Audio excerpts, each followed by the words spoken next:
Hey everybody, today is day 3. Day 3. Yay. Day 3 of Imagine a Miracle. Every day I'm back out to a different park so we can see some beautiful nature. It's fall is the time right now, and the leaves are just gorgeous. And this miracle that you are going to imagine in your imagination, in the faculty of your mind, where you have the imaging power to see, act, pretend, and be in these scriptures, developing your imagination, developing the power in you. This is so pretty over here. It's very interesting. I wonder if I can sit on this. So, when you're imagining yourself in the scene, this particular scene, you're going to be seeing, this one is from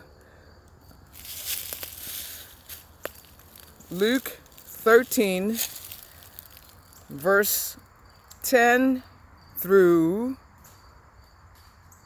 13. And what you're going to do is be able to see this scene. So Jesus, it says, and he was teaching in one of the synagogues on the Sabbath.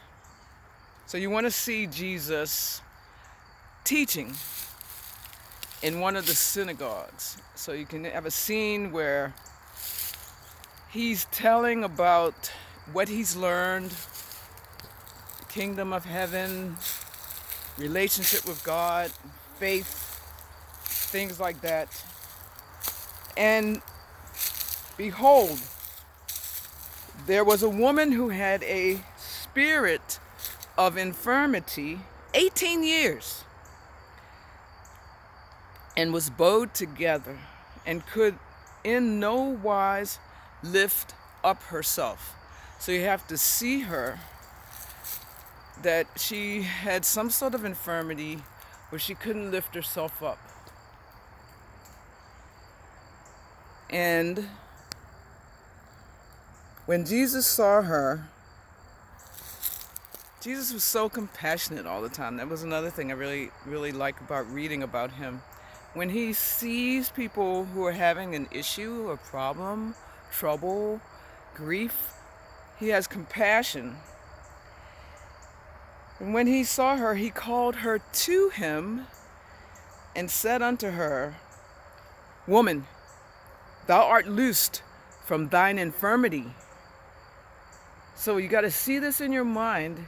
And when you speak this out loud, which is what you are being requested to do when you are doing these practices, read them out loud, because it makes a big difference in how one's mind processes information when you read out loud and act like it's you that's in it and you're the one hearing. So she had the faith to go over, and he laid his hands on her, and immediately she was made straight and glorified God. That story has some other parts to it, but that's not the concern of ours right now, because the purpose of these imaginations every day is to help us to believe in the power that Jesus had and believe that it's in us. So when you imagine that you are laying your hands on her, like you're going to put your hands on her, and then she's going to straighten up. She's going to straighten up. and not be bowled over anymore.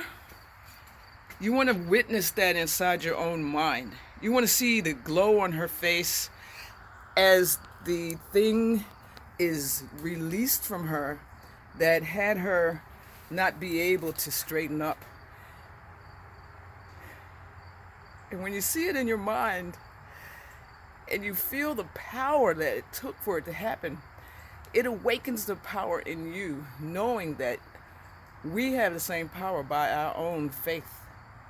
So my purpose is not necessarily to give a whole bunch of interpretations, but more to ask you to play along with imagining and to know that daily a repetitive act strengthens and anchors and activates inside you the Christ in you, the Spirit of you wakes up and becomes in alignment with the principles that you are speaking and seeing and feeling inside your mind, inside the kingdom of heaven, which your mind is, inside your imagination. So, have fun, trust the process, and see you tomorrow.